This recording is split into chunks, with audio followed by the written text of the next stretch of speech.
Já foi com o olho a marejar, é a ilha que leva, mas nunca levou.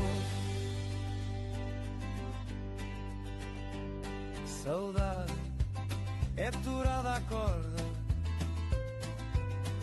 é.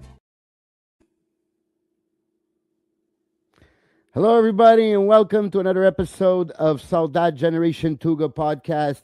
So proud to have today Maisa, Silva, Rocha, Fadista, influencer, podcaster, author, wife, mother. Am I forgetting anything, Marisa? Welcome to the podcast. Thank you so much, Michael. Jesus Christ, what an introduction. I appreciate that. No problem. So let's start off with let's get our listeners to get to know you a bit. Where are you from? Where did you grow up? And after, you can tell us where your parents are from back home in Portugal. Sure. I'm from San Jose, California. I'm from the little neighborhood called Little Portugal, San Jose.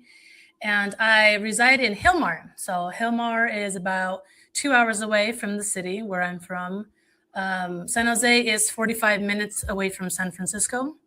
So many times people from Canada or other places of the world, when they hear you're from California, they automatically think you're from Hollywood. They automatically think you're from Los Angeles.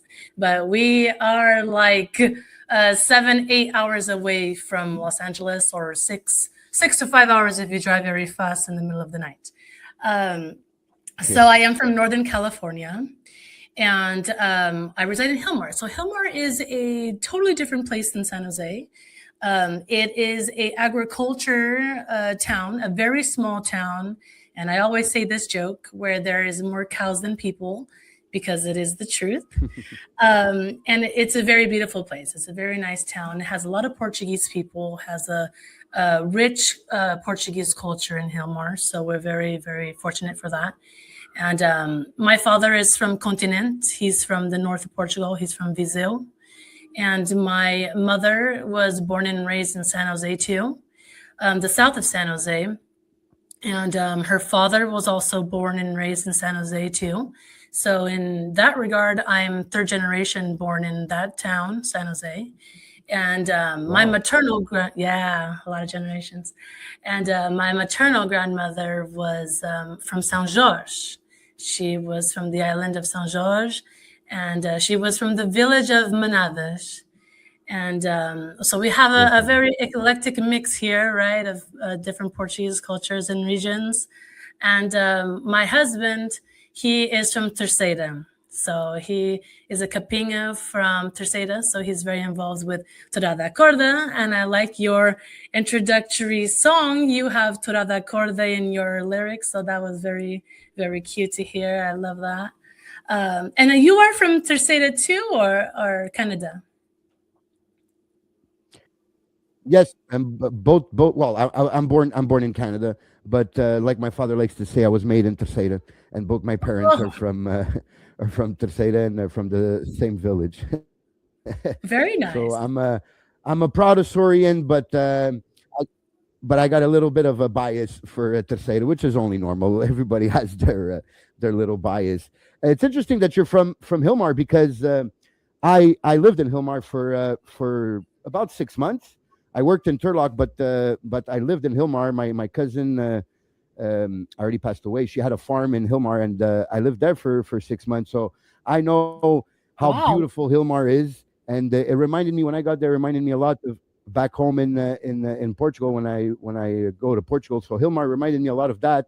A lot of Açorians also, and so I know Hilmar. Casa dos Açores in California is also in Hilmar. So I've visited since a few times. And I'm planning on going back soon, because I miss Hilmar and my vacation in Hilmar. Oh my God, dude! What? I mean, you are from Canada, and you are talking to somebody that lives in Hilmar, one of the smallest towns ever. And what is the odds that you're going to tell me that you lived 6 months in Hilmar? That's crazy. When was that? Like, what year was this? It was It was in 2002, so it's already 24 years ago. My God, Oh my that a bit cheats, God. tells people my age a bit, but yes, it's 24 years ago. I was 20 years old. Oh my God, dude. Yeah. I mean, this place has definitely developed a lot in the last 20 years, especially Turlock is a developing city. And, it really does give Modesto and Merced a run for its money now. Turlock is very, very good, has anything and everything you can think of. And it's literally just 10, 15 minutes away from Hilmar. So we love that. We love that we have everything close by. And even Hilmar, we have a lot of things in town now, like to the point like I never even really have to leave town. I just utilize the sources that we have here. So it's you should definitely come back and visit it. It's definitely, I think you would notice that it has changed a lot. I used to come here a lot in my childhood because my baptismal grandfather, oh my gosh, my baptismal godfather is from Hilmar. So I've been coming here Oh. I was a kid, and I can definitely see the development and the change from, 20, 30 years ago, for example. Yeah, I've seen them. I follow a lot, and I still have a lot of friends in Hilmar, and I follow a lot. One of my good friends, Lenyu Pereira, is resides in Hilmar, and he tells me, and I've seen now with my own eyes from Facebook and everything, how big the festa in Hilmar in October has become, Oh, and yes. it's, well, in my opinion, this is all personal opinion, but in my opinion, it has surpassed Torrington and maybe even Gastings. So Oh, yes. Oh, I'm yes. definitely thinking about maybe going in October. October is my birthday, so maybe I'll do a two Oh, for one there. Go celebrate my birthday dude. at the Festa de Hilmar. Absolutely. I would definitely recommend it. It's one of my favorite festas. It is really big. Back in the day, I'm not sure if you ever heard of the IS Festa in San Jose, where I'm from. That used to be a really big one too. And Thornton and Gustine, like you mentioned, were always very famous festas in California, very big too. But like you said, in recent years, Hilmar has really become the biggest festa, and it's really cool to see. You have like hundreds of campers that come to camp out. I don't know exactly the figure, but 200, 300 at least. And Lenyu is actually a friend of our family. And my husband's from the same village as Lenyu. So we've known Lenyu Oh, for a daar long time. Beringen. Yes, from Ribeirinha. And Lenio actually was the person that invited me to sing Fado for the first time in 2016. I started the first time in Stevenson. So Stevenson is a little town here near Hilmar too. And we were just at the table one day talking, and Lenio knew I had participated in Carnival. I was a mestre for Carnival group in San Jose. And that's when I divulged to him that I love Fado, and he was like in shock. He's like, "What are you talking about?" So I showed him a little snippet, a little sample, and he's like, "I'm going to help you out." So as soon as he had an opportunity to invite me, he invited me to sing. And on that time, I just sang one Fado, and it was enough to get it going. So it was really cool. Nice, nice. I'm really, really happy to hear that. And you said a few things there that got to me. Especially, well, Lenyo is definitely a person that likes to help out the community, very involved, and he's not shy to push someone that's maybe a bit hesitant in going up on stage and to support them. So I am not surprised of that at all. But when you Yeah. mentioned that you were, I wasn't expecting this, but when you mentioned that you are already mestre at Carnaval, that's what I love about California, is that the what we call maybe, okay, yes, it's an Açorian tradition, but it's more concentrated in Terceira. But what I love about California is that everybody participates in Carnival, whether you're from San Jorge, whether you're from San Miguel, whether you are, everybody in California participates in different groups, and they all help each other. And that community feeling that I felt in California, you just reminded me of that. And yeah, they gave me a bit of goosebumps. That was nice. Oh That my was nice. God. Tell, Yes. I love that. I love that go so ahead. Go much. ahead. Sorry, I love Carnival so much, and I got so happy when you mentioned that, because that is a very that is a very important thing that we have in our community that we love. That is our one of our jewels, our prized jewels is Carnival. A lot of people do get involved with it. A lot of people look forward to it. A lot of people's favorite time of the year is Carnival. I mean, I could speak for myself. I love Carnival. That's when I met my husband. I met him during Carnival. And that's when we have our anniversary and all of that good stuff. His birthday's and around that time too. We got married around that time too. So everything that we've done is like around the Carnival time. We love Carnival. And I also really appreciate that Carnival has opened its arms to all and everyone. Because like you said, it is a tradition from Terceira, but I'm not from Terceira and I love it. Maybe I was from Terceira in a past life. I'm not quite sure, but I have loved it ever since I was a little girl. I love to go with my mom and to watch it. I always wanted to be involved with it. The first time I was involved with it was in 2011, and I was actually an actress. And then fast forward to 2015 when we started our practice for our show in 2016. I was actually given the opportunity to be mestra with my friend Felicia Ruda, who is the daughter of a very famous man that wrote Danças de Carnaval, Senhor Daniela Ruda, who was from Terceira too. So I had the honor to participate in Carnaval with her. Sorry, go ahead. Wow, he just gave me goosebumps again. Daniela Ruda is a very, very close friend of the family here. He's from the same village. God rest his soul. He has stayed at my house many times when he came and sang here. Very, very close friend of my dad. So, and I remember him, and he was always very kind to me, and always had some nice words. So, yeah, I didn't know that about that. And this is so cool, dude. Honestly, very, I love this. I love this. Senhor Daniela Ruda was actually my neighbor. And I went to school with Felicia, with his daughter, and she was actually from my brother's class, but they're a little bit younger than me. And like you said, when I would see Senhor Daniela Ruda, he was always very respectful and nice to me. Would always go out of his way to say hi to me, to ask how I'm doing. It's almost as if, like, maybe you can agree with me or not, but it's almost like the creative people can spot their fellow creatives, right? Even though I was a little kid, he is almost like he knew, or he can see that I was a special being, right? Sorry, I'm getting a little bit emotional here, but he was a very amazing man. And I am honored to have a friendship in his daughter. And with that dance, we performed 5 halls in California. And we also performed in 8 different halls in the East Coast. We took that dance to the East Coast. And we performed during 2 days. So it was 8 performances in 2 days when it was a snowstorm. So it was a very crazy experience, but I wouldn't trade that experience for the world. Wow, that's amazing.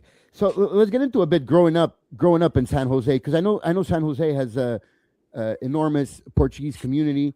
And they do folklores. They do quite a bit involved in culturally speaking. So tell us a bit, how was it growing up, culturally speaking, in San Jose with the Portuguese Açorian community there? What was the activities? What would be done on the weekends in San Jose? I was very, very fortunate to grow up in Little Portugal, where literally across the street we have our centennial church that is over 100 years old, which is called Five Wounds Catholic Church. It is the Portuguese national church. So I grew up across the street from that church. And I also went to school there, and my mom went to school there, and my brother went to school there. So it was not only was it very like rooted in our heritage and tradition, because that school was started for the immigrant children, for the children of immigrants, to help them out transition from Portuguese to English. So that school was created back in the, I think it was 60s, if I'm not mistaken. And they have a new school there now called Cristo Rei that is still connected to the church. It's behind the church. It is a little bit different now, but they still have the church. The church still going very strong. Growing up was very cool. Like I said, I loved the AIS San Jose Festa. That was our Espírito Santo Festa. And that was a festa that I always look forward to. And it's on the same weekend every year. So if you ever want to go to it, you should definitely check it out. It's on the last weekend of June every year. and they do a big parade. They do a big festa at night. They have a dance. They have lots of food. They have a bazaar. They have an outdoor bar where everyone has fun. They have vendors. They have a lot of different things going on. And then on Sunday after church, they have sopas, which sopas is just the bread with the cabbage and the couves and the meat and the linguiça. Is definitely very traditional cozido type traditional plates for Espírito Santo that typically, you have at those festas. And that's one of my favorite dishes is that. And what do you remember your first memory that really brought to you, or that you felt the connection to the culture? What's the first thing you remember culturally that you said, "Oh man, this is cool"? Well, thankfully for me, my parents really had a value in our language, and they put me and my brother in Portuguese class which would be on Mondays and Wednesdays from 5 to 7 p.m.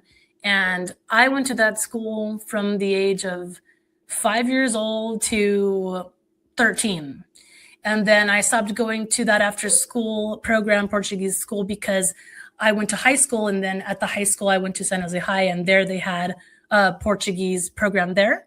So after we were done with that program, we went to San Jose High and did Portuguese there. And we learned not only Portuguese, but we had Portuguese club there.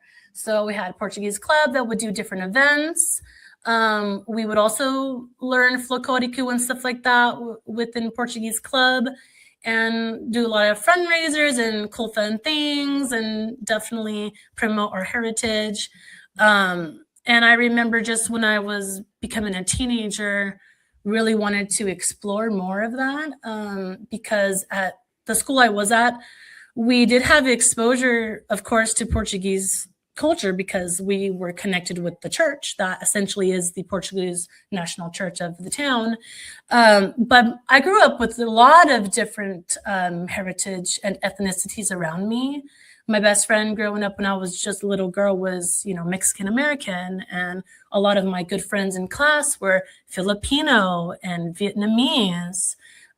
So we were together from kindergarten to 8th grade. So they were literally like my brothers and sisters. And so I didn't really grow up around Portuguese people. The only Portuguese people that I grew up around were literally my grandparents and my cousins, because in school, like I said, we were raised with everyone. And I really am fortunate to have that experience. And I really love that. So when I was becoming into a teenager and I went to public school after the Catholic school, it was a whole new world, because then I had to meet a bunch of new people that I had never met before, because in Catholic school, we had the same people pretty much the whole entire time. It was a very small school. And then when I went to San Jose High, which is a fairly small school too, but for me, was much larger, right? And had a lot of new people, and it was a public. It was different than private Catholic school, right?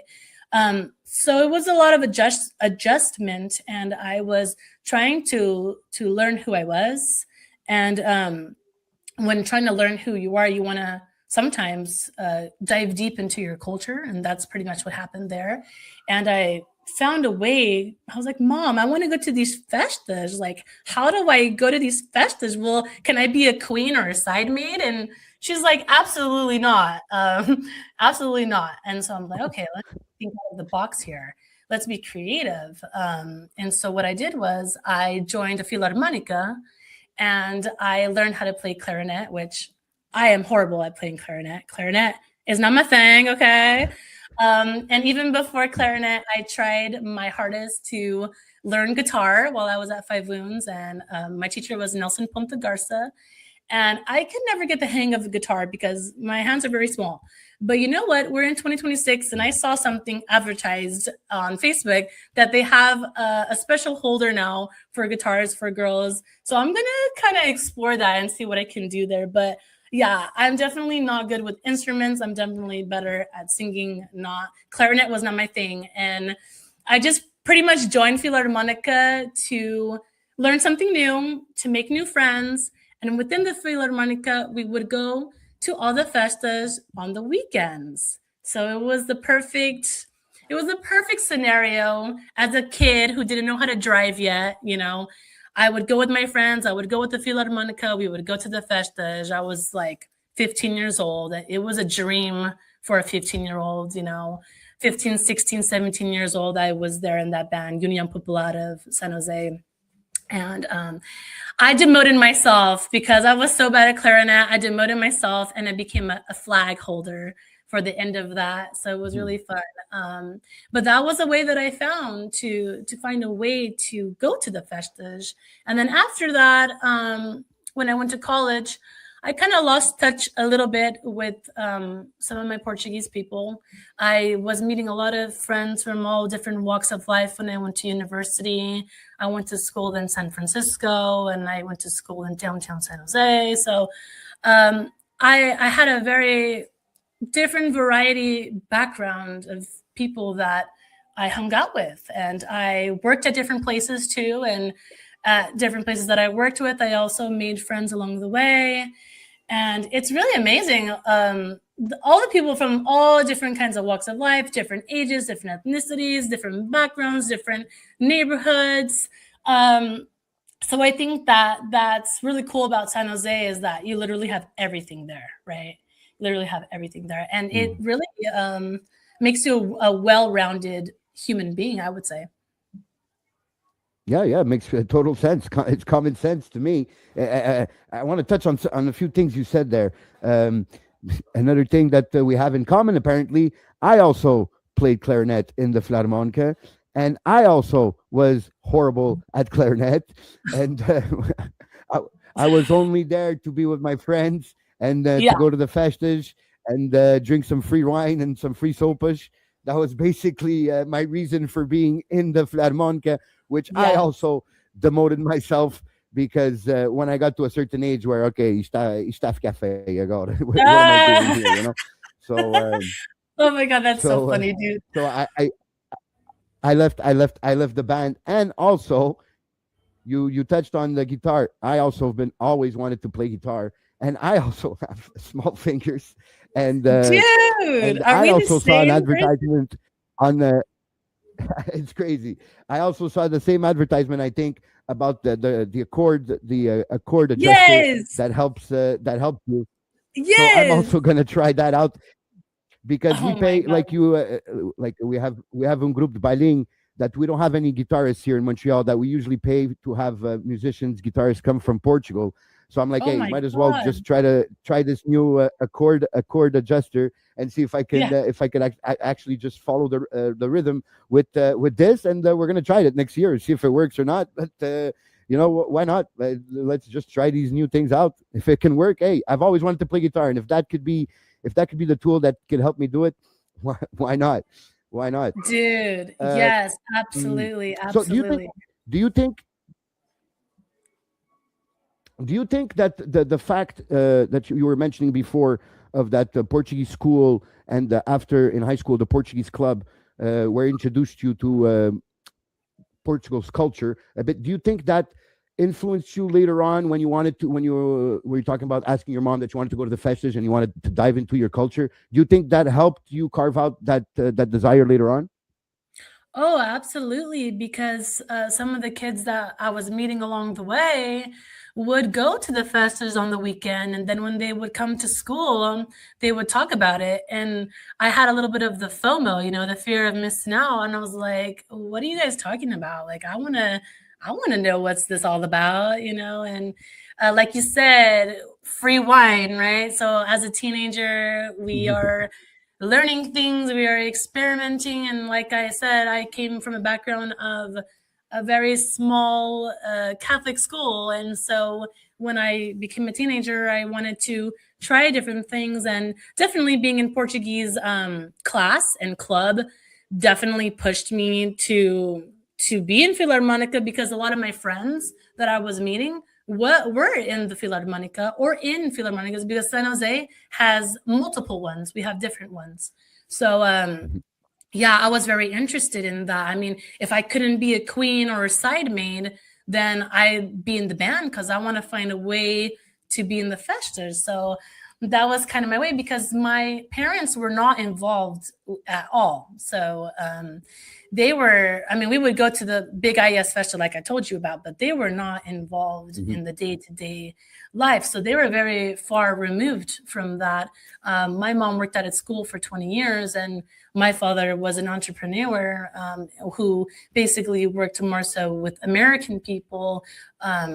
Custom luxury homes is what he would specialize in. So he was more so in American land and not in Portuguese land. So for me, I really loved it when I would get to go to my grandma's house and when I would get to see my maternal family, because my father's family all lives in Portugal. So the only way we would get to see them is when we would visit them. And my parents worked very, very hard because we went to Portugal all the time.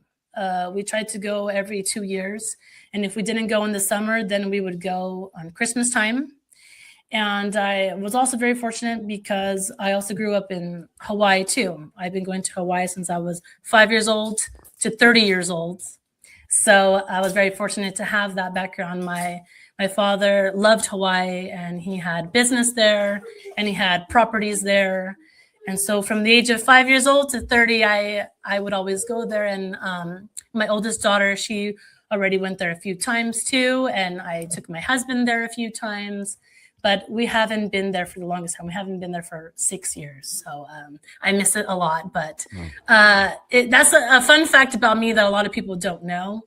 And they're like, oh, well, this girl's kind of different. What is this about this girl? Like, I can't put my finger on this person at all.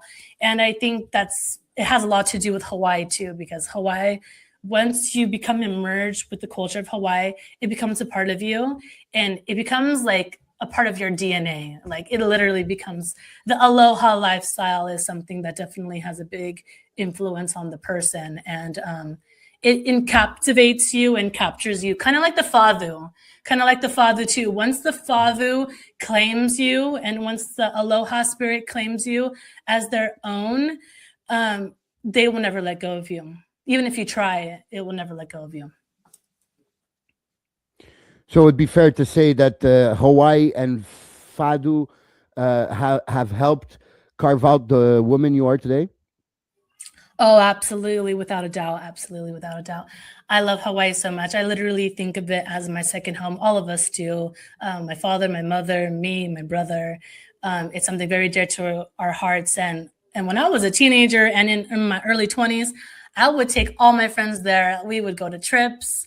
It was something that I wanted to share with the ones that I love the most. So we've done several trips to Hawaii with lots of friends, and we want to share that beauty of Hawaii and that spirit with others too. So my parents would also bring family members and friends too. And it's something that it's like a domino effect. Like, once you have a taste of that, you want more and more, right? Kind of like the Azores. It's like, yes. Hawaii is literally like the Azores, but American style. So when you go to the Azores, and if you love Hawaii, you're going to love the Azores, because it literally reminds you of Hawaii, but in the Portuguese form. And that's why I love the Azores. And I hope one day that I could either live in the Azores or live near the Azores in Portugal or something, because the Azores has a magic to it. It's a very spiritual thing, just like this podcast today is very spiritual, because we have a lot of things in common that we didn't know. Like, I literally just met you. I don't know anything about you. I just know that you're in Carnival. That's the only thing that I know. So it's very cool that we have a lot of coincidences, and coincidences, as we learn, are not really coincidences. Yeah, there's nothing here is random. Everything happens for a reason. And I have a podcast called I Don't Think That Was Random. And in that podcast, I talk about the signs that spirit, bring us. And sometimes you can be like, do I believe in it or not? But there's just so many things that occur that it makes it impossible not to believe. And for example, Terceira has a very magnetic, positive energy about that island. Even if you're not from that island and you visit it, you will get encompassed by that too. Kind of like Hawaii and Fado. It will take you in its arms. It will embrace you. It will love you. You feel very inclusive. You feel very at home. You feel very light. And that's why I love birds. I love feathers because you feel bliss, you feel joy, you have the elements, right? You're closer to nature. You have all the elements, and honestly, the elevation of the Azores, it kind of makes you feel like a bird. It almost makes you feel like you could fly to heaven. It almost makes you feel like you're closer to heaven. So that's why I like the Azores, because it just has magic in the air. It's creepy. It's kind of creepy, but it's very cool. Yeah, it is. It is cool. I think you described it perfectly there. And I've heard people say all the time, especially travel agents and trying to sell flights and everything, that the Azores is the Atlantic's version of Hawaii, which to the Pacific. So it's the Atlantic's Hawaii. That's what I've heard them say many times. Yep. And tell us, I've heard this, but I've never really met anybody that's been to Hawaii to confirm this, but I've read in many places and seen some documentaries that there's a lot of Portuguese descendants in Hawaii. Oh yes. Can you confirm that for us? Yes. So okay, that's the interesting thing about Hawaii. So I'm just going to be totally transparent. I'm going to be totally real here. I'm not going to sugarcoat it. There's going to be half of the population in Hawaii is going to love you if you're Portuguese, like automatically love you, right? And then there's going to be the other downside to that. And I know my Hawaiian people can attest to this, that some won't really like you if you're Portuguese, because you got to remember here, the real Hawaiians were already there before the Portuguese people came, right? And typically the Hawaiians that love Portuguese people, it's because they were integrated, generations ago, their family members were Portuguese. And that's why they love it, because they have a lineage to the Portuguese culture. And the people that you meet there, even if they are 5th, 6th, 7th generation Portuguese, eles são bem portugueses, okay? They love it. They love the food. They love the people. They love the language. They love the music. They love the clothing. They love all the creatives, They really get deep into it. And even if they are 5th, 6th, 7th generation, eles têm orgulho. They are very proud to be Portuguese. And it's a beautiful thing to see. Even if they don't speak the language at all, even if they, don't know a word of Portuguese, for example, they have it in their heart, like the name of your podcast, Saudade. They have the Saudade in their heart. They feel it in their heart. So when they meet somebody that is either from Portugal or the Azores, they love it. Like when we went there and we went to a Portuguese festa in Hilo, it's a town in the Kona Island, the big island. And we went to Hilo. So Kona is on one side and Hilo's on the other side. Yes. So we went to Hilo and there was a Portuguese festa there. And like I said, there was people that were very far removed as far as the generations go, because they're very proud. And when they heard me and my husband speaking Portuguese to each other, they didn't necessarily know what we were saying, but they knew it was Portuguese. And so they came to us right away and they're like, where are you from? And they got very intrigued that we were from California, but my husband was from Saudade and that I was a Fadista. And they're like, wait, you're American and you're a Fadista? And I'm like, yeah, they exist, And so it was very cool. Like people get very intrigued by that. And in Portugal, actually, it's very, of course, Father was very spiritual, but in Portugal, they have a huge respect. And if you are like me, Luso-American, and you sing Fado, I get the same thing that I'm very, very proud to say, which it took me a very, very long time to learn this. When I sing the Fado, like, for example, in the Azores in Portugal, people will come to me and they will tell me, wow, that is tão engraçado. Eles dizem, tão engraçado. Quando cantas o fado, não tens o sotaque nenhum. Mas quando falas o português, nota-se logo que tu és americana. So the people love it because they're like, Fadista, you are a real Fadista. It doesn't matter where you're born. It doesn't matter. It's in your body. It's the destiny, you know. I didn't ask for that. It's just something that is within me. So when they hear me sing, they're like, what the hell? You're American? But then when I start talking, they're like, oh yeah, you're American. Oh yeah, that's definitely. I've seen that. I know a few people, and when as soon as I hear them saying, I go, "Oh, já temos Fadista." It's something that you definitely feel. So now, since you're talking about fad, let's get into it. When were you introduced to fad, and how did that happen? Fado is the music that is always in the background. Like, for example, when you go to grandma's house and she has the radio on, there will be Amalia tunes that will play. There will be Tony D'Amatos tunes that will play. There will be Fernando Farinha, Fernando Mauricio, Alfredo Mercenario. There will be a bunch of those different old tunes that would play on the radio. And it's not that I would know them, but I would hear them. So it was a sound that was very familiar to me. Of course, I was not very into it as a child, but I did have a cassette of Lenita Gentil. And I had a few cassettes that I would play all the time. I had a Selena cassette. I'm a huge Selena fan. So I had Selena and I had a Lenita Gentil, and I would always play those cassettes. So Fado was definitely something in the background. I didn't necessarily know it was Fado or what Fado was. I just thought it was Portuguese music. So I didn't know the difference at that point. And then as I got older, we were in Portugal during the time that Amalia passed away. So we were seeing her funeral over and over on the TV.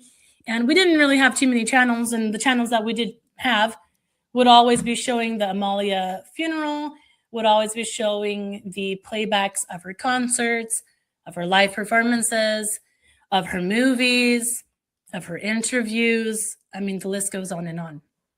And at that time, I was, I think, in fourth or fifth grade, because it was the time where it was going to be the year 2000, because she passed away at the end of the year in 99. So we were there at the time because it was going to be the year 2000. And my parents thought it was going to be the end of the world. So if it was going to be the end of the world, it might as well be in Portugal when everything hits the fan. So that's where we were at. Yeah, so Portuguese of them. So that's where we were at. And that's when I started to learn a lot about Amalia. And all humans are kind of like sponges, right? We absorb what we're learning, we're absorbing. And I was very intrigued with her. I was in shock, kind of, because I'm like, who is this woman, where it, to me, looked like the whole country was at her funeral, right? Excuse me. It just looked like the whole country was at her funeral. And so it intrigued me to know more about who this woman was, and why was everyone at her funeral, and why is everyone talking about her? So I would literally, as a kid, just watch the TV and watch everything. And I was absorbing, and I really liked her. I pretty much fell in love with her right away. And I had heard her music in the background growing up, but I never articulated who she was, and I never made the connection. So at that point, around 9 or 10 years old, is when I really got exposed to it. And now at 36 years old, I can kind of see and understand that wasn't random that happened. That was purposeful what happened there. And even maybe people might think I'm cuckoo, but hey, maybe Amalia's spirit was influencing me as a kid. Hey, you never know.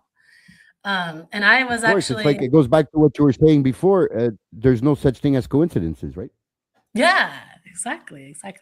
There's no such thing as coincidences. And so I almost feel now, when I look back at that time from like 10 years old to now, and when I look back from like even 10 years old to 19 years old, for example, I started really getting into Fado when I was in my teenager years, because a lot of my friends were getting into it too. Marisa, the Fadista Marisa, was very, very getting really famous in the early 2000s. I went to her concert in 2009. That was my first Fado concert in 2009.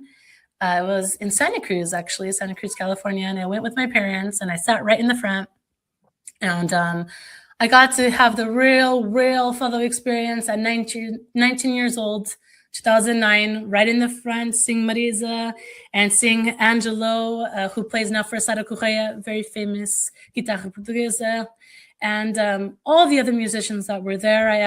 One of my friends was hanging out with the musicians after the show, and she had Diogo, who plays for Sara Correia. She had Diogo call me and leave me a voicemail, and it was very special to me. Like, I had that voicemail saved on my phone for years and years, and it was very, very special.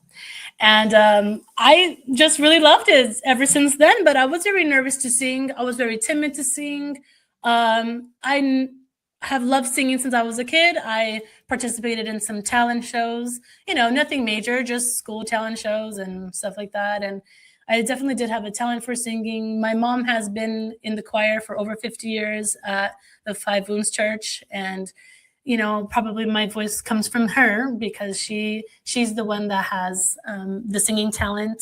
And she also plays piano. So she knows how to read music. She knows how to write music. She knows how to do a lot more things than I do, is what I'm trying to say. And so growing up, I always had the piano at home, and she would play it here and there, of course, to practice. And as a kid, I was always playing with it. And it's the same piano that she had from when she was a teenager. So it has a lot of sentimental value. It's a huge piano, and that we still have today. So yeah, it's I don't know where we're going with this, Michael. I'm just going everywhere with it, but that's pretty much how. No, it's good. That's pretty much how my interest in Fado began. And then when I finally got the courage to sing in front of people, I was already like 20 years old, and it was like more so like a desafio. I was with my friends, and we were all hanging out. And it was my friend Georgie. He had a house across the street from the Group Carnaval, and that's where we all hang out at the Group Carnaval. That was the group that I danced for and that I acted for. And so one day I was around 20 years old, and we were all hanging out, and he said, you told me you liked Fado and you know how to sing a Fado. And I was like, dude, no way. And he's like, yeah. So he made me sing in front of all our friends, and he played the guitar, and that's kind of like how it all started. But I mean, nerves still happen to me. I still get nervous. It really sucks because the nerves will affect your performance. Nerves for me can do a lot of different things. Nerves can make you focus on different things. Nerves can make you lose focus too. Nerves can make you lose the words. Nerves can do so many things. So even though I've been singing Fado for 10 years, and it pretty much took 5 years to rev it up. So I've been singing a lot more the last 5 years out of the 10. That's not enough time. That's not enough time because it can still be scary. It can still be nerve-wracking. But the most important thing is to not give up, to still do it, because we are humans having a human experience. Okay. We're not superheroes. Okay. We are going to have nerves. They're literally in our body. You can do different things to control it. I've done different things to try, but you just have to accept it, that that's a part of life. And I don't want people to think that just because they're scared that they can't do it. For example, with me in Carnaval as a mestra, I had a lot of people that were doubting me because I'm not from Terceira. Okay, that's already a big thing against me, but that's okay. And I had never sang before, like in a public way. So it's kind of like, well, who the heck is this girl thinking that she can push a dance? Like, who is she to think that she can do that? Does she even know how to sing? And I actually got a question, does she even know how to speak Portuguese? Which that sometimes hurts in the heart, right? But I do know how to speak Portuguese. I do know how to speak Portuguese. And I had to kind of prove myself that I could do it. I had to prove it to others. But more so importantly, at the time I did not realize it. I had to prove it to myself that I could do it. And so once you prove it to yourself that you can do it, that's the little thing that you need. But I still didn't really believe in me fully because I still did not call myself a Fadista. It took me a long time to call myself a Fadista because I almost felt like I was an imposter, like I wasn't a Fadista. So it was a very interesting journey, and we all have that journey, and we all have different things we have to go through, and we have to learn different things. So the only time that it really, really started to rev up is when I believed that I was a Fadista. And so in 2019, that's when I professed to myself and to the world that I was a Fadista. So after I believed in myself, that's when all the magic really started to happen. I mean, granted, the pandemic happened. So right as I believed in myself, universe was like, no, we're having a pandemic, so you need to calm down. So when we did the pandemic, I did a lot of things online, kind of like how me and you were talking.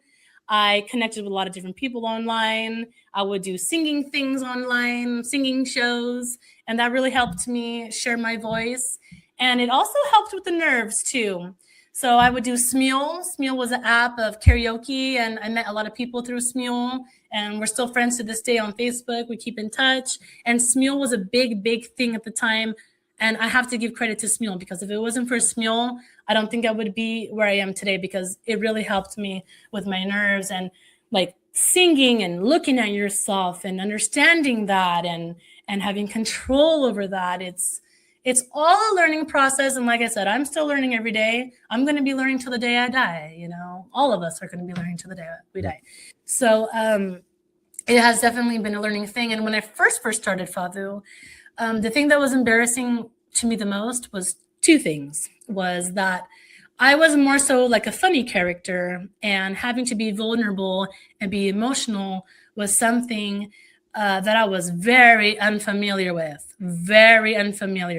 So once I was able to get past that and show that I have two sides, I'm funny, I'm very friendly and funny, but I am also very, very deep, like super deep, to the point that I'm so deep that I just confuse people. So I do have two sides to me, the light and the dark, right? So yeah, it's definitely that is very beautiful. Yes, and you're talking about the nerves. I that resonates so much with me because I've been performing in Carnival for 35 years, and every time I go up on stage, it's the same nerves. I panicking about forgetting my words. I know. Then once the first song comes out and everything comes out perfectly, you're a bit better. But still, every single time going up on stage, those little butterflies are always there. I know you write. Well, you write. Sorry, you have various originals in your repertoire of fado. Do you write the lyrics, or you have somebody help you out with that, or how does that work process go? Yes, so a mix of things. I do have an original called Sereia Fora do Mar that is a very interesting one because it does not follow your traditional fado outline skeleton of a song, right? It was a poem. So it was a poem written for me because of the tattoo that I have here. It says Sereia Fora do Mar. And so when I sing with the microphone, a lot of the times people see that and they inquisitive about it. They say, you know, what is that? Or what does that say? And why do you have that? And what does that mean? You know, everything. And so back in 2020, José Raposo, who is a writer of our community, he noticed that and he wrote a poem on the fly. So he's so talented that he was able just to literally on the spot come up with something. And so he came up with a poem called Sereia Fora do Mar. And when I read that poem in where I was in the moment in 2020, I did not, and I'm sorry if this offends, but I did not, I love the poem. It was very nice, but I didn't connect with it at all, like at all, because the poem was about a sereia, a mermaid, who fell in love with a human, with a man, and then left the ocean to be in the world and be with the man. Well, at the time the poem was presented to me, I was seeing it in a different way. I was seeing it more like I've always been about girl power. You know, when I was a little kid, I loved Spice Girls, and I've always been girl power. So to me, that poem was very like opposite of that. It was very like you needed a man to be a woman kind of a thing. And I didn't really connect to that. But then I revisited the poem 4 years later, 4 years. And a lot of things can happen in 4 years, just like a lot of things can happen in 1 year, for example. So when I revisited the poem 4 years later, I had a big connection to it. I'm like, dude, this is me. This is Saudade for the Mud. Because honestly, I did change myself a lot after becoming a mother and a wife. I mean, it changes your whole life. Even for men, when they become a father, when they become a husband, it changes them for life, right? So I definitely had a bigger connection. We got married in 2017. So in 2020, we were kind of still in the beginning stages. And just like life and just like us, we evolve even in our relationships and in our marriages. That's what it's supposed to do. You're supposed to evolve with yourself, and you're supposed to evolve in your relationships too.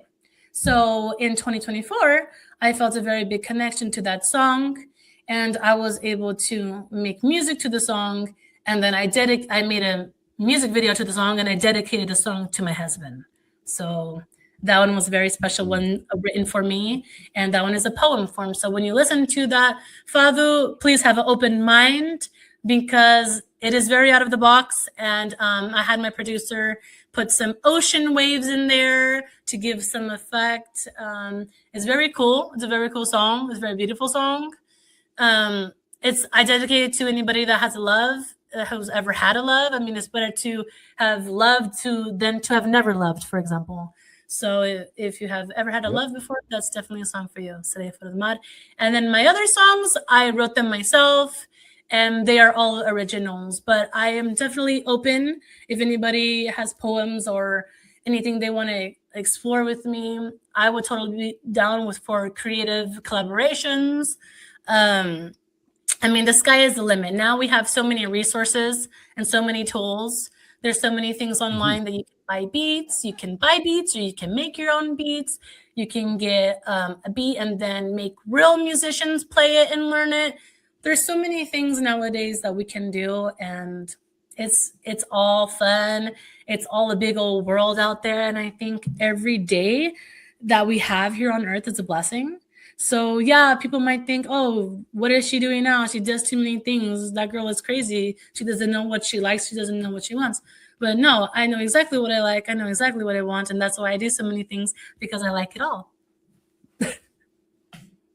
Yep, that makes total sense. And you go, girl. You do what pleases you, because in this life, it's only about pleasing yourself, being happy, and all of that, and taking care of your family, obviously. But that all makes part of making you happy. That was a beautiful story, by the way, about the Saudade do Mar.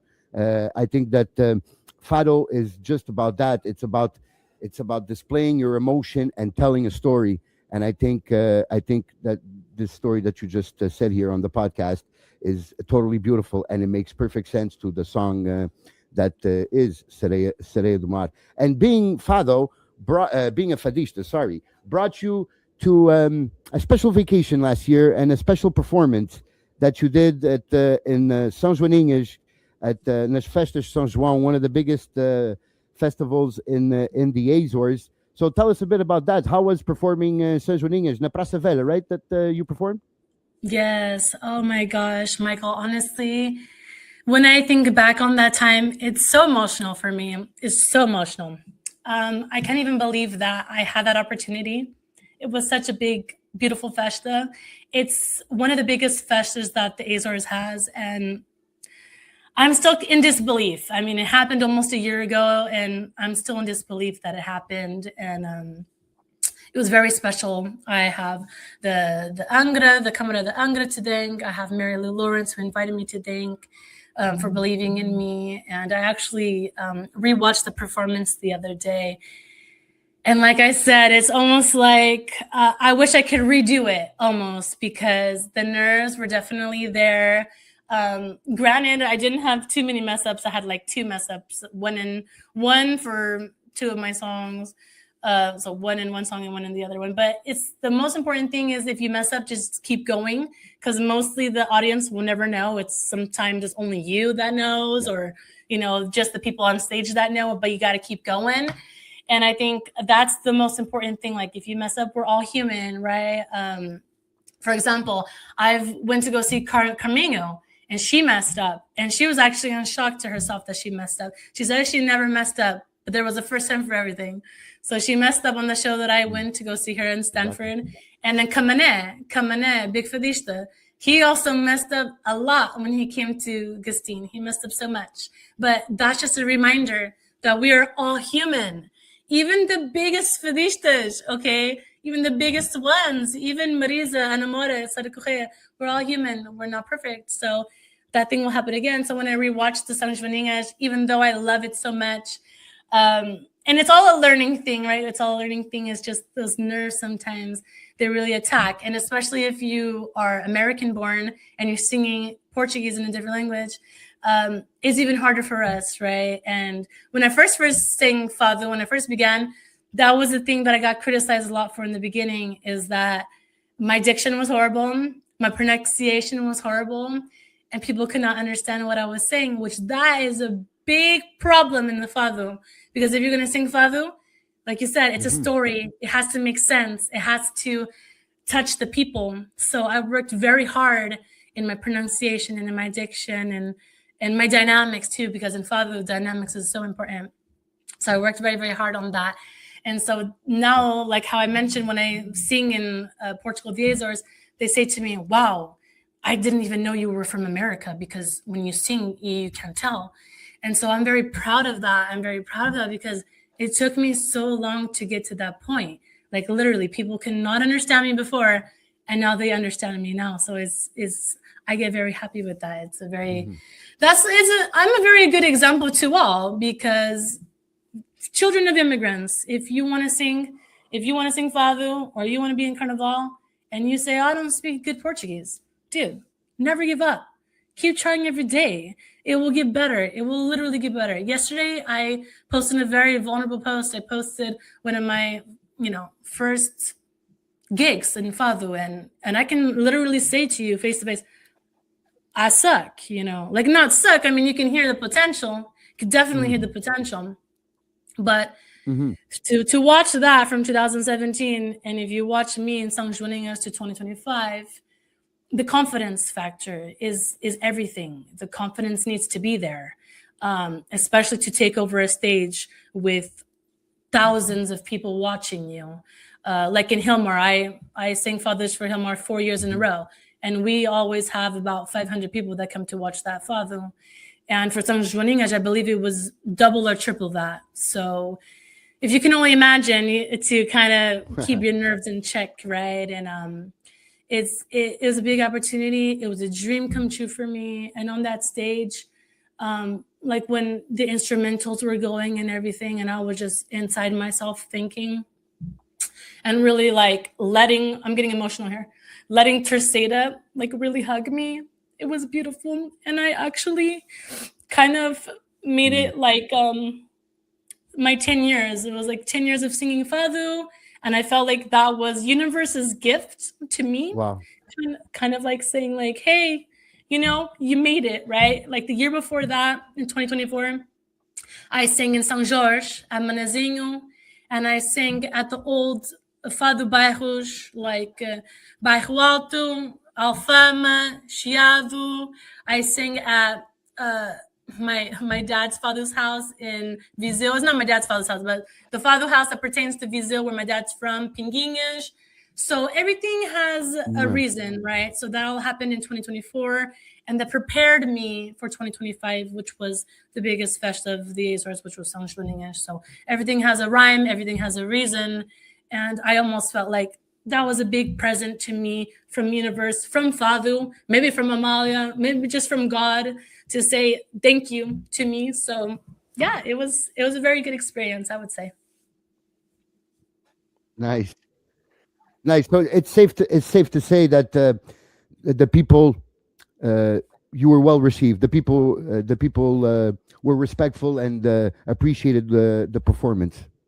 Oh, yes, absolutely. I think they just get really intrigued with that fact that the Fado can transcend cultures, that the Fado can reach you wherever you're from. If you're from Canada, if you're from the United States, it can reach you wherever. So I think people get intrigued with that, and they have a lot of respect for the people who carry Fado, because it's not an easy thing. It's You have to be vulnerable, you have to be strong, you have to be okay with being made fun of also, because it is you are showing your emotions, and so you have to be okay with whatever comes your way. You just got to be strong regardless.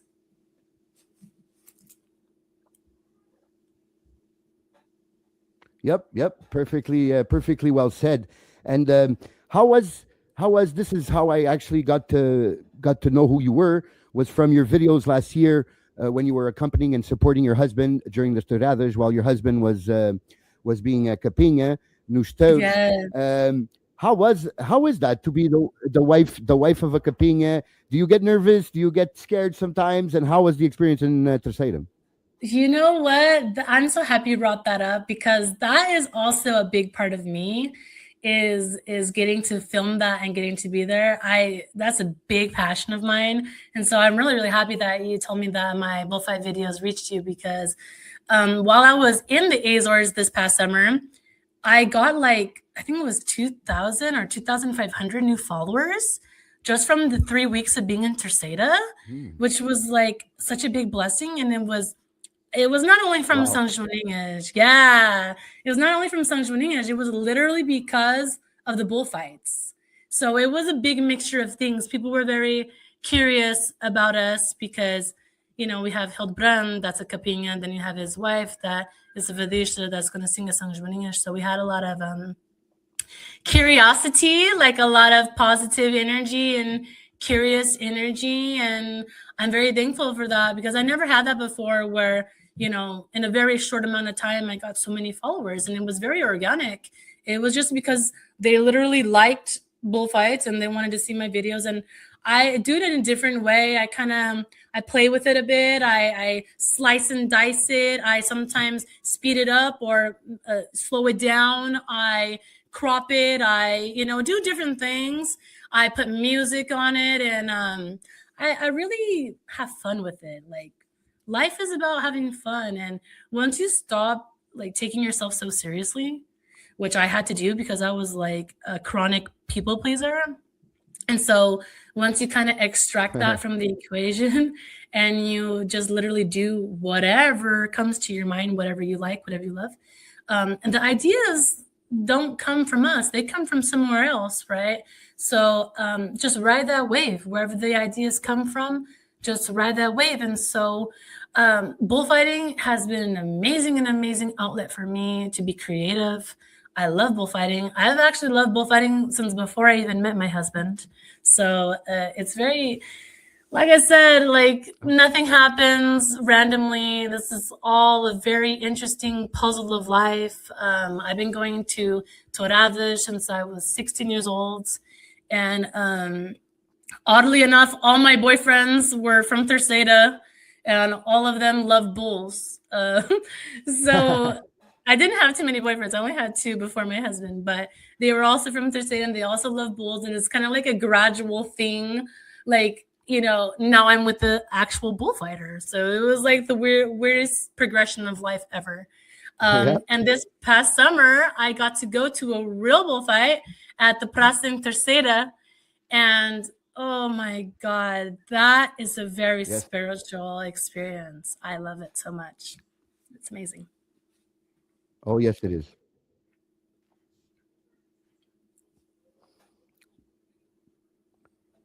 Absolutely, I absolutely love Tersh Prasa. Also, we don't. You guys have some in California.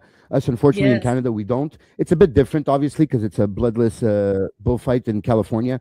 But when you go in the arena in Angra, and you assist and you see, it actually feels totally different. The music, Yeah. the Philharmonica, the Yeah. bulls, the side if Oh, you're on yeah. the side of the sun or the side of the shade. There's all Yeah. something very magical of being there. Oh, yeah. I love it. I wish I could go right now, for example. I loved it so much. I filmed there too. Like, I filmed inside of the pressa before it all goes down, I was behind with one of the ganaderos that was there on the concurso das ganaderias. We were in the back with him, like where all the horses were, and we were talking with him. He's a young guy. I forgot what was the ganaderia, but he's a friend of my husband's. At the time when we were talking to him, I didn't even know he was a ganader.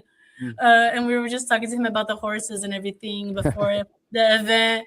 And then he actually, I think his bull actually ended up winning on that day. Very nice guy. And it's a whole big experience. It's literally I think it's João Gaspar, maybe. Yes, João Gaspar, exactly. And it was it's like a performance. It's like a theater is what it is. And me and Hilbrun were at the very, very top. So we were standing on the very, very top on the sun side. And honestly, I love that. Like as a person that likes to film and everything. And I did film a lot on that day.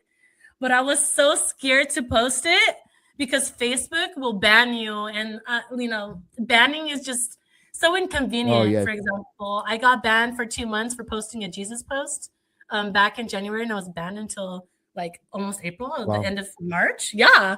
So, I mean, it does happen. And I didn't want to get banned for the bullfight video. So I just filmed a little bit inside of it. So like the hustle and bustle before the actual moments. And then I did film a little bit the Philharmonica playing and like the horses doing a little bit of the show. But I could not post the bulls, unfortunately, because I was so scared to post the bulls. Yeah, Facebook doesn't like blood too much, so we have to be careful what we post sometimes. I've got warnings too. So I try to be careful because we nowadays, what are you going to do without your social media? Especially in a case like you that uses social media a lot to promote her stuff, or like me with a podcast, or with promote our carnival group. So it's very important. So we try to be more careful. And to be honest, to be totally frank here, that's why I basically stopped talking about politics on Facebook, because not only because of the drama and the conflict that it brings, but also because I was so scared of losing my account. So I totally understand how Facebook deals with their stuff. So anybody, all these young people thinking about starting a podcast or getting using social media, I strongly advise to go read the complete community guidelines, so like that you don't break them, and you don't get those strikes that after can come hurt you later on. Okay, so before we wrap this up, I like to give the last part of the podcast to the guest to talk to us about different projects, different stuff. You can use this time. Tell us about the children's book that that's just been published and that you finished writing. Tell us what it is about and how the idea came about for you. Absolutely. Okay, so I can't believe I'm even going to say this. I published a children's book called Avó Silva's Dairy House, and it's very close to my heart. It is a nonfiction, so it is a real, true story. It is about my grandma. It is about her house, and it is about my family and my grandparents. So it's very personal to me, and that's why I think, just like the Fado, how it took me forever to get into Fado because it's so personal. It took me forever to get into this because it's so personal, right? But I just knew something had to be done. Something had to be done to preserve their story, their legacy. My grandma has been passed away. It'll be 10 years in this December coming up. So it's been 9 years, and the house has been sold, I think, for 7 of those years, I think, or 8 or so. And right now it has like people living in there and renting it out. And because you're still able to go around and see it and check it out. And it really does tug at my heartstrings. It was sold to a developer. So, down the line, I don't know when, it will be torn down for profit. So it'll be torn down, and either apartments will be built there, or stores, retail stores. And that's just the reality of the Silicon Valley. The San Jose is Silicon Valley, where everything originated, where Apple originated, where Google originated. And it's going to just keep on developing. It's going to keep on growing. So a lot of the orchards or dairies, of course, they are no longer existing in that area. It's more so like businesses, etc., etc. And so I wanted to preserve that history some way, somehow, because I knew one day when that house was gone, it was going to kill me. Like turning that corner and seeing it gone was going to literally kill me. So I wanted to kind of prevent that heartbreak, not only for myself, but for my brother and for my mother. I'm very protective of them. I've been protective of them my whole life. So in trying to kind of delay that heartbreak, I wanted to make something positive from that. And so I made a book about it. And I can't give all the secrets away, but when you read the book, it will make a lot of sense to why I'm saying all this right now. It has all a connection, and literally it doesn't matter about the building, because their legacy will live on forever. And inside of the book, I also share a little bit of the teachings of what they taught us. And one of the big lessons of the book is the more I have, the more I give, the more I have. And that's been very true, not only for my grandma's case in her life, but also in my life. The more I give, the more I have. So the more we help others, the more universe will reward us. And rewards can come in so many different ways, right? Different blessings. So that's kind of what the story is about. And it's very interesting because a lot of people don't know that background, that I do come from a dairy family. And it's very special to me. So that's why when I moved to Hilmar back in February 2021, it was very special to me, because I moved to an agricultural town that pretty much I have the school calling me because it's time to pick up Emilia from school. Sorry, Michael. Yeah. But yeah. So when I moved to Hilmar, having such a good conversation that the time is just flying by. I know. Well, you know what, Michael? We can always do a part 2. I mean, I've had so much fun talking with you. I wouldn't mind coming on for part 2. I just have one more thing to say before I go. In addition to the book, I am going to be singing in Watsonville on next Friday. So in 1 week, on May 1st, we're going to have an art exhibit and we're going to have a father show. It's our 2nd annual. So we did do it last year. We're doing it again this year. And this year we're bringing a Fadista from Boston. So it's very, very special, Sandy Batista. And yeah, hopefully the next time we speak, I'll have more novidades for you. Okay, so just before I let you go, just can you give me where we'll be able to find the book for people that wanna purchase it and read it to their kids? Yeah, sure. So on my Facebook, Maisa Silva Rocha, I have the link from Ingram Spark. Or I saw yesterday, which really tripped me out, it's available on Barnes & Noble. So if you go on Barnes & Nobles and you put Ava Silva's Dairy House, it will pop up. Yeah. Okay. Thank you very much, Maisa, for being on. It was very, very nice to meet you. Really appreciate you taking time out of your busy schedule to come on the podcast. And I wish you all the success possible in all your projects. And I'll speak to you soon. Definitely take you up on that offer. Likewise, Michael. Much success to you. And I'm really, really loving your show. I'm loving your lives, and just continue going, because the sky is the limit and you're very special. And I see something very special within you that's going to take you far. So I know this is just the beginning for your program, Saudade, but I really want you to continue. And before I leave you go, I also have a Ma Conversa, which is a podcast that I've been doing since 2020. It's a podcast that has developed and changed throughout the years. It is available on YouTube and Spotify, and it is available on my Reels. If you go to my Reels, I do interviews there too. And that was the last thing I wanted to say. Thank you so much, Michael.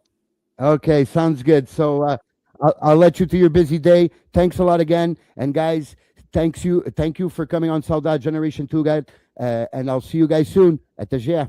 See you. Até já. Thank you.